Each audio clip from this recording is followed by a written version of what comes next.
মাননীয় অধ্যক্ষ মহোদয় আৰু সন্মানীয় সদন, আজি এই সদনত উত্থাপিত বিধেয়ক শিক্ষাৰ ক্ষেত্ৰত মাধ্যম হেঙাৰ হ'ব নোৱাৰে এই বিধেয়কখনক মই এগৰাকী শিক্ষিত শিক্ষাৰ্থী হিচাপে মই এই বিধেয়কখনক সমৰ্থন জনাইছোঁ আৰু বিলখনৰ সকলোখিনি মই মূল্য আগবঢ়াব বিচাৰিছোঁ।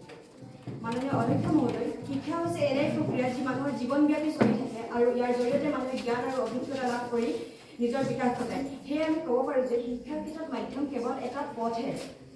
মাননীয় অধ্যক্ষ মহোদয়, মই প্ৰথমেই মোৰ এই বিধেয়কখনৰ বিৰোধিতা কৰা বিপক্ষ প্ৰাৰ্থীসকলক এটা প্ৰশ্ন উত্থাপন কৰিব বিচাৰিছোঁ যে অসমৰ প্ৰেক্ষাপটত যদি আমি লক্ষ্য কৰোঁ, আজিৰ পৰা 30 বা 40 বছৰৰ আগতে যেতিয়া অসমত অন্য ভাষাৰ বিদ্যালয় নাছিল বা বিদ্যালয় নাছিলেই, তেনে সময়ত অসমীয়া মাধ্যমত পঢ়া যিসকল লোক আছে তেওঁলোকৰ জীৱনত কি অন্ধকাৰ আছিল নেকি বা তেওঁলোকে কোনো প্ৰকৃত শিক্ষা হ'ব পৰা নাছিল নেকি?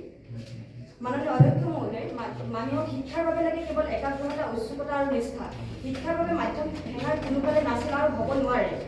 মই কেইজনমান অসমীয়াৰ উদাহৰণ দিব বিচাৰিছোঁ যিসকলে অসমীয়া মাধ্যমত পঢ়ি তেওঁলোকে নিজৰ প্ৰতিষ্ঠা লাভ কৰিবলৈ সক্ষম হৈছিল। আমি যদি কওঁ অসমৰ ডক্টৰ বুদ্ধিজীৱী ডক্টৰ হীৰেণ গোহাঁইৰ কথা ক'ব পাৰোঁ, তেখেতে অসমীয়া মাধ্যমত পঢ়িয়ে তেখেতে অক্সফৰ্ড বিশ্ববিদ্যালয়ত তেখেতে পঢ়াৰ সুবিধা লাভ কৰিছিল। ইয়াৰ উপৰি যদি কওঁ আমি বিশিষ্ট শিক্ষাবিদ দেৱেন দত্ত ছাৰৰ কথা ক'ব পাৰোঁ, তেখেতে অসমীয়া মাধ্যমত পঢ়িয়ে ইংৰাজী ভাষাত স্নাতকোত্তৰ কৰি তেখেতে কটন ইউনিভাৰ্চিটিৰ ইংৰাজী বিভাগৰ প্ৰবক্তা হিচাপে তেখেতৰ কৰ্ম সম্পাদন কৰিছিল। ইয়াৰ উপৰিও আমি এই কথা উল্লেখ কৰিব পাৰোঁ যে পিপুল লিংগুইষ্টিক ছাৰ্ভে অফ ইণ্ডিয়াৰ মতে ভাৰততে পৃথিৱীৰ ভিতৰত দ্বিতীয় বহুভাষিক দেশ। ইয়াৰ উপৰি ভাৰতৰ সংবিধানে 8 নম্বৰ অনুসূচী অনুসৰি 22টা ভাষাক স্বীকৃতি প্ৰদান কৰিছে আৰু প্ৰতিটো ভাষাকে সমমৰ্যাদা প্ৰদান কৰিছে। এই ক্ষেত্ৰত আমি কেনেকৈ ক'ব পাৰোঁ যে শিক্ষাৰ ক্ষেত্ৰত মাধ্যমে হেঙাৰ হৈ থিয় দিছে? মাননীয় অধ্যক্ষ মহোদয়, আমি যদি ভাৰতৰ দক্ষিণাত্যৰ ফালে মন কৰোঁ, তেন্তে দক্ষিণাত্যৰ তামিলনাডুত এনে কোনো চৰকাৰী অনুষ্ঠান নাই য'ত তেওঁলোকে নিজৰ আঞ্চলিক ভাষাৰ পৰিৱৰ্তে হিন্দী ভাষাক তেওঁলোকে মাধ্যম হিচাপে ব্যৱহাৰ কৰিছে।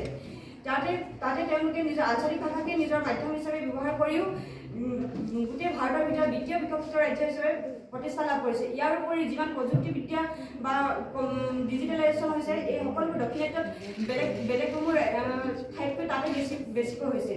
ইয়াৰ উপৰি আমি ক'ব পাৰোঁ যে মাননীয় অধ্যক্ষ মহোদয় NEP 2020 মাতৃভাষাক গুৰুত্ব দিছে আৰু চৰকাৰী মাধ্যমৰ বিদ্যালয়সমূহত শিক্ষাৰ আৰম্ভণি বৰ্ষৰ পৰাই ইংৰাজী ভাষাক বাধ্যতামূলক অধ্যয়নৰ সুবিধা দিছে। তেনে ক্ষেত্ৰত পৰৱৰ্তী সময়ত কেনেদৰে শিক্ষাৰ মাধ্যমে হেঙাৰ হ'ব পাৰে এই বিষয়ে উত্থাপিত বিধেয়কখনৰ বিৰোধিতা কৰা মোৰ বিৰোধিতা মোক বুজাই দিয়া উচিত।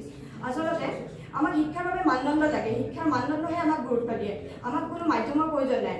আঞ্চলিক ভাষা ব্যৱহাৰ কৰা ৰাজ্যও শিক্ষকতাৰ হাৰ 100% হোৱা আমি দেখা পাওঁ। মাননীয় অধ্যক্ষ মহোদয়, প্ৰকৃততে আজিকালি অভিভাৱকৰ তথাকথিত অভিজাত্য আৰু আদাবী সহকাৰিতা অনুকৰণৰ নিগৰিত এনে কিছুমান অভিভাৱকৰ জন্ম হৈছে যিয়ে নিজৰ ল'ৰা ছোৱালীক কি শিক্ষা লৈছে তালৈ গুৰুত্ব নিদি কেৱল বিদেশী ভাষা কিমান অনুকৰণ কৰিব পাৰিছে তাৰ ওপৰতে ব্যস্ত হোৱাত গুৰুত্ব দিয়া হৈছে।